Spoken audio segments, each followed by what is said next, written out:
Welcome back students. तो देखिए, आज की अपनी इस वीडियो में हम देखेंगे फ्यूचर इंडेफिनिट टेंस। तो फ्यूचर इंडेफिनिट टेंस की पहचान क्या होती है हमारी।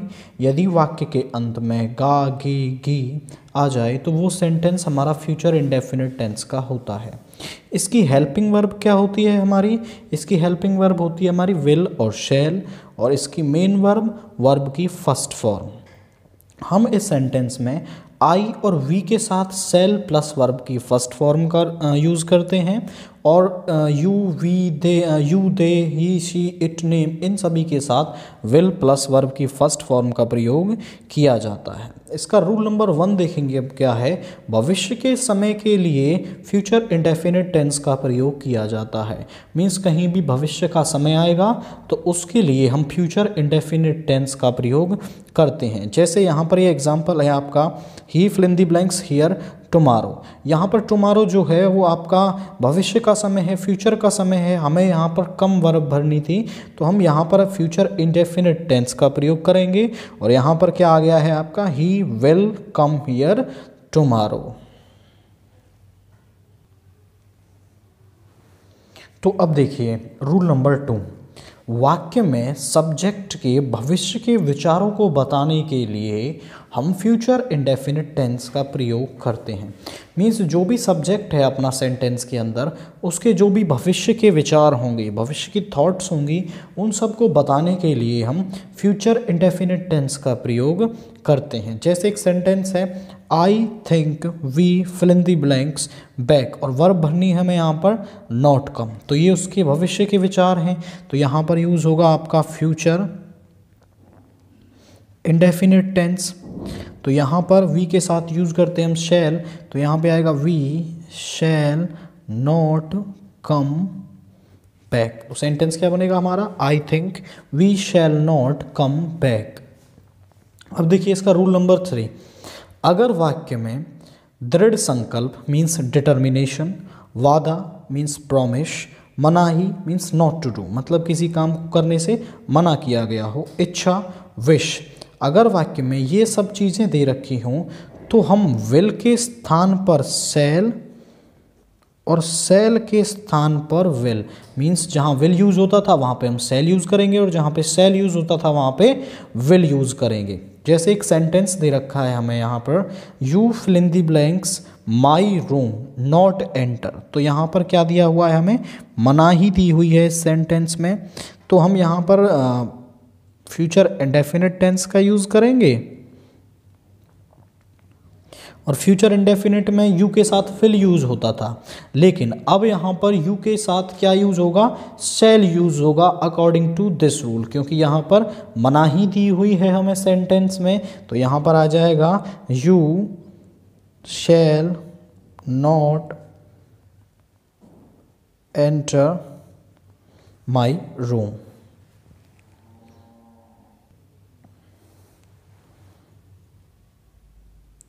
अब देखिए फ्यूचर कंटिन्यूस टेंस, इसकी पहचान क्या होती है हमारी। रहा होगा, रही होगी, रहे होंगे, यदि वाक्य के अंत में आता है तो वो सेंटेंस हमारा होता है फ्यूचर कंटिन्यूस टेंस का। इसकी हेल्पिंग वर्ब होती है हमारी विल बी और शैल बी, और इसकी मेन वर्ब होती है वर्ब की फर्स्ट फॉर्म प्लस आईएनजी। तो देखिए यहाँ पर आई और वी के साथ हम shall plus be plus verb की फर्स्ट फॉर्म प्लस आईएनजी का यूज़ करते हैं, और यू दे, वी नहीं आएगा यहाँ पर, you they he she it name के साथ will plus be plus verb की फर्स्ट फॉर्म प्लस आईएनजी का यूज़ करते हैं। अब देखते हैं इस पर रूल नंबर 1, भविष्य में आशा की जा रही हो ऐसे काम के साथ फ्यूचर कंटिन्यूस टेंस का प्रयोग करते हैं। इसमें काम होने की संभावना कम होती है। तो देखिए जिस काम की आशा मीन्स सोच रहे हो कि ये काम भविष्य में हो सकता है, तो उसके लिए हम फ्यूचर कंटिन्यूस टेंस का प्रयोग करते हैं। जैसे we fill in the blanks the manager tomorrow, और वर्ब भरनी है सी, कि हम मैनेजर को कल यहाँ पर देख रहे होंगे, और इसमें आएगा आपका फ्यूचर कंटिन्यूस टेंस, और फ्यूचर कंटिन्यूस में वी के साथ हम shall plus be plus verb की फर्स्ट फॉर्म प्लस आईएनजी का यूज करते हैं। तो यहाँ पर आ जाएगा we shall be seeing the manager tomorrow. और देखिए यहाँ पर काम होने की संभावना कम होती है, लेस पॉसिबिलिटी वाले केस में ही हम फ्यूचर कंटिन्यूस टेंस का प्रयोग करते हैं।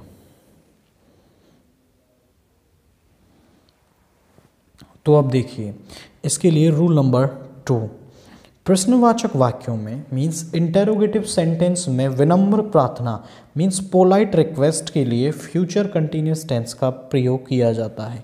जब भी कभी इंटेरोगेटिव सेंटेंस आएगा और उसमें हमें पोलाइट रिक्वेस्ट करनी होगी तो हम फ्यूचर कंटिन्यूस टेंस का प्रयोग करते हैं।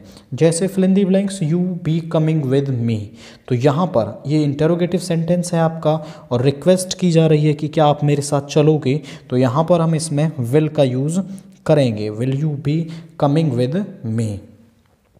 अब देखते हैं हम future perfect tense. Future perfect tense की पहचान क्या होती है हमारी, यदि वाक्य के अंत में चुका होगा, चुकी होगी, चुके होंगे शब्द आते हैं तो वो सेंटेंस हमारा फ्यूचर परफेक्ट टेंस का होता है।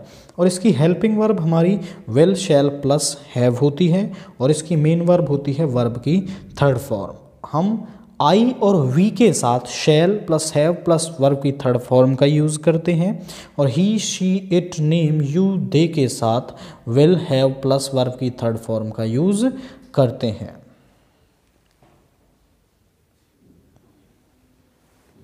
तो अब देखिए next rule future perfect tense पर, ऐसा कोई काम जिसकी आने वाले समय में पूरा होने की आशा हो हम फ्यूचर परफेक्ट टेंस का प्रयोग करते हैं।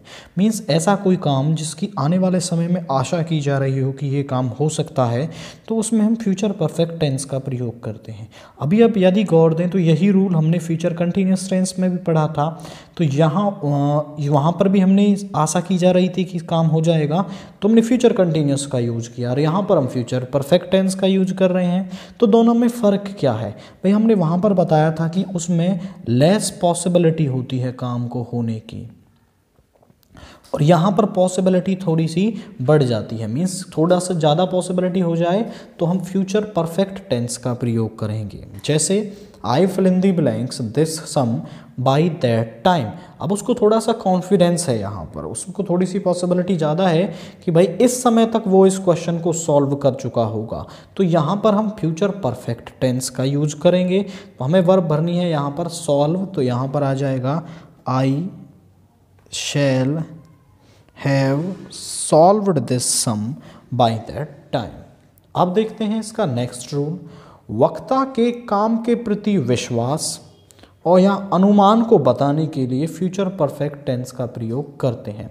मीन्स जो भी वक्ता है, जो सब्जेक्ट है सेंटेंस में, उसका अपने काम के प्रति कॉन्फिडेंस या अनुमान जो भी है उसको बताने के लिए हम फ्यूचर परफेक्ट टेंस का प्रयोग करते हैं। जैसे Mohan fill in the blanks Delhi by now और वर्ब भरनी है रीच, कि मोहन अब तक दिल्ली पहुंच चुका होगा। अब वो मोहन के साथ तो है नहीं, वो क्या कर रहा है यहाँ पे अनुमान लगा रहा है कि वो अब तक वहाँ पर पहुंच चुका होगा। तो यहाँ पर अनुमान बताया गया है और जब भी अनुमान आएगा तो हम फ्यूचर परफेक्ट टेंस का प्रयोग करेंगे। तो रीच वर्ब भरने के लिए यहाँ पर क्या हो जाएगा, Mohan will have reached Delhi by now. तो अब देखिए फ्यूचर परफेक्ट कंटिन्यूस टेंस, इसकी पहचान क्या होती है हमारी, यदि वाक्य के अंत में से रहा होगा, से रही होगी या फिर से रहे होंगे आ जाए तो वो सेंटेंस हमारा फ्यूचर परफेक्ट कंटिन्यूस टेंस होता है। और इसकी हेल्पिंग वर्ब क्या होती है हमारी, will have been, shall have been और मेन वर्ब होती है वर्ब की first form plus ING. Basically इसके लिए हम एक ही रूल पढ़ेंगे। तो रूल नंबर 1 क्या है इसका, ऐसा कोई काम जो पास्ट में शुरू हुआ हो परंतु वर्तमान समय में भी चल रहा हो तो हम ऐसे सेंटेंस में फ्यूचर परफेक्ट कंटिन्यूस टेंस का प्रयोग करते हैं।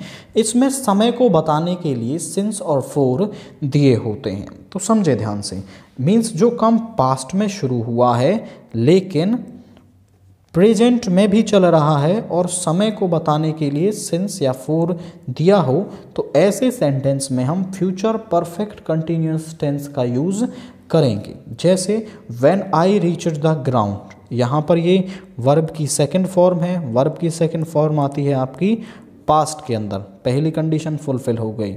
The match fill in the blanks is for 1 hour. 4 since या 4 आ गया और वो चल रहा है कि अभी भी चल रहा है, मीन सेंटेंस जो काम है वो प्रेजेंट में भी हो रहा है।